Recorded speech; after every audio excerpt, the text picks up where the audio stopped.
કપડવંજમાં આવીને એક વાત ખબર પડી કે કપડવંજ વાળા હાથ પકડ્યા પછી મૂકે નહીં હો.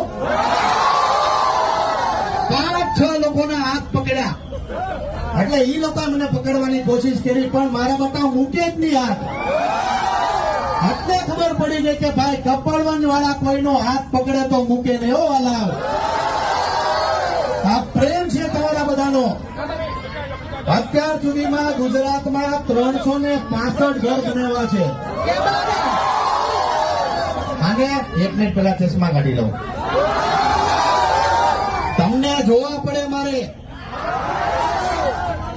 અત્યાર સુધીમાં ગુજરાતમાં 365 ઘર બનાવ્યા છે અને કલાકાર તરીકે હંમેશા કહું છું કે જ્યાં સુધી કમાતો રહીશ ગરીબો માટે દોડતો રહીશ. ભેગા કરીને ક્યાં જાઉં? એટલે તમને બધાને